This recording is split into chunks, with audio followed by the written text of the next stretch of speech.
67 000 milliards de dollars. C'est le montant que représente aujourd'hui la finance de l'ombre.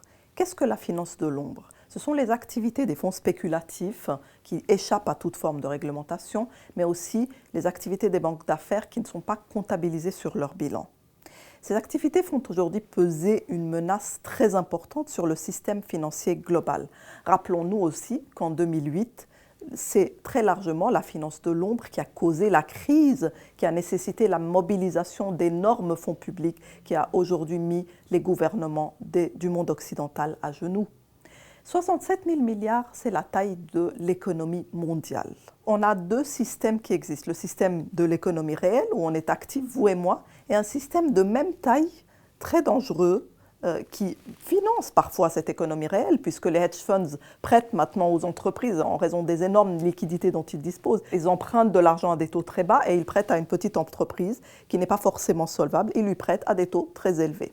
Ce système non réglementé, ce système de l'ombre, échappe à toute forme de supervision. Il a été largement responsable de la crise de 2008, on s'en souvient. Et aujourd'hui, comment se fait-il qu'il peut rester en dehors de toute forme de supervision des autorités? En effet, il aurait été tout à fait normal et attendu de voir la finance de l'ombre être réglementée, devenir transparente, être soumise à des conditions très strictes de la part des gouvernements du G20. Or, il n'en est rien. Entre 2002 et 2007, le volume de la finance de l'ombre a doublé, mais le plus intéressant, c'est ce qui s'est passé ensuite. Est-ce qu'après la crise de 2008, la finance de l'ombre s'est dégonflée? Pas du tout. Elle a augmenté encore de 5 000 milliards de dollars. Comment se fait-il?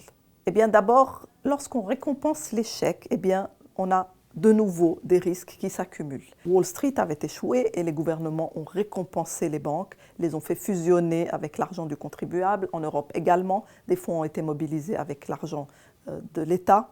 Dès lors, les risques se sont encore démultipliés, se sont accumulés en raison de cet encouragement, de cette incitation à la spéculation. Deuxième chose, encore plus importante, je pense, le lobbying. Aux États-Unis, des patrons de fonds spéculatifs sont très influents, invitent les présidents chez eux, les tutoient et financent leur campagne. C'est notamment le cas de Kenneth Griffin, patron du hedge fund Citadel, avec Barack Obama. Je pense aussi au rôle qu'a joué la Chambre américaine de commerce qui a été payée par les banquiers pour défendre leurs intérêts à Washington, à l'Association internationale de swap et dérivés, à la Business Roundtable, à la coalition des utilisateurs des dérivés et bien d'autres lobbies très influents. Où se cache la finance de l'ombre dans des paradis fiscaux sous contrôle anglo-saxon? Par exemple, les Caïmans, les Bahamas, les Bermudes, etc. Tant que Washington et Londres ne voudront pas d'une réglementation de la finance de l'ombre, les tentatives, tout à fait sérieuses d'ailleurs, de la France ou de l'Union européenne qui existent actuellement, resteront vaines. Et ces risques, lorsqu'ils se traduiront par un krach majeur, qui revêtira des proportions encore bien plus énormes qu'en 2008, eh bien, les gouvernements n'auront plus d'argent pour sauver le système, car ils ont déjà tout donné à la finance spéculative et à cette élite de la finance. Il n'y aura donc plus d'argent nulle part cette fois, mais l'austérité pourrait devenir encore beaucoup plus sévère. On imagine la crise économique que cela pourrait causer.